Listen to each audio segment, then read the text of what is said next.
আমি যতদিন বেঁচে থাকবো বঙ্গবন্ধুকে বুকে লালন করে বেঁচে থাকবো। আমি যতদিন বেঁচে থাকবো জয় বাংলা বলে বেঁচে থাকবো। আমি নাদান ছিলাম, প্রেম কাকে বলে আমি তাও জানি না, দেশপ্রেম কাকে বলে আমি তাও জানতাম না। বঙ্গবন্ধুকে পেয়ে আমি দেশকে মাতৃভূমিকে ভালোবাসতে শিখেছিলাম। আজ আমার কাছে মা আর মাতৃভূমির মধ্যে কোনো পার্থক্য নেই। মা আর মাতৃভূমি আমার কাছে এক ও অভিন্ন। আমি আমার স্ত্রীকে ভালোবাসি নাই, আমি আমার ছেলে মেয়েকে ভালোবাসতে পারি নাই। আমি যতটা দেশকে ভালোবাসতে পেরেছিলাম, এবং সেটার কারণ হচ্ছে বঙ্গবন্ধু শেখ মুজিবুর রহমান। আমি যতদিন বেঁচে থাকবো বঙ্গবন্ধুকে বুকে লালন করে বেঁচে থাকবো।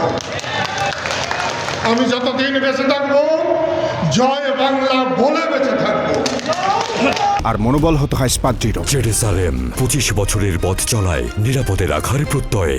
আমি আশা করেছিলাম আজকে 11ই ডিসেম্বর টাঙ্গাইলে হানাদার মুক্ত দিবস। আমি ভেবেছিলাম আজকে জয় বাংলা জয় বাংলা জয় বঙ্গবন্ধুতে টাঙ্গাইল ভেসে যাবে, আকাশ বাতাস প্রকম্পিত হবে। কিন্তু আমি তা দেখি নাই, তা শুনি নাই। তাহলে কি মুক্তিযোদ্ধারা ঝিমিয়ে পড়েছে? মুক্তিযোদ্ধারা ঘুমিয়ে গেছে? আজকে মুক্তিযোদ্ধাদের আরেকটি দল, তারা 11ই ডিসেম্বর হানাদার মুক্ত দিবস পালন করেছে শহীদ মিনারে। আমি তাদের ধন্যবাদ জানাই,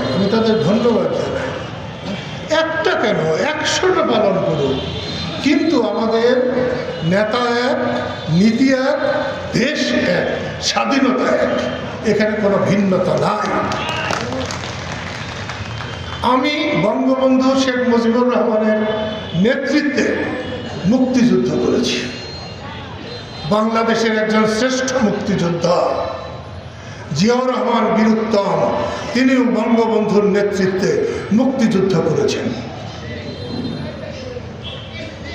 বঙ্গবন্ধুর সরকার আমাকে বীরুত্তম খেতাব দিয়েছে, বঙ্গবন্ধুর সরকার জিয়াউর রহমানকে বীরুত্তম খেতাব দিয়েছে। এইখানে কোনো ভিন্নতা নাই। এইখানে আমরা ভিন্নতা করে স্বাধীনতা বিরোধীদেরকে শক্তিশালী করে দিয়েছি। জামাত ইসলামকে আমরা শক্তিশালী করেছি। ক্ষমা না চাইলে স্বাধীনতা যুদ্ধে তারা যে অন্যায় করেছে, যে অবিচার করেছে, মা বোনের সম্মান ধ্বংস করেছে, সেটা ক্ষমা না চাইলে তাদের বাংলাদেশে কথা বলারও সুযোগ থাকার কথা ছিল না। বঙ্গবন্ধুর মতো নেতা ছিলেন বলে জামাতের লোকেরা বেঁচে গিয়েছে।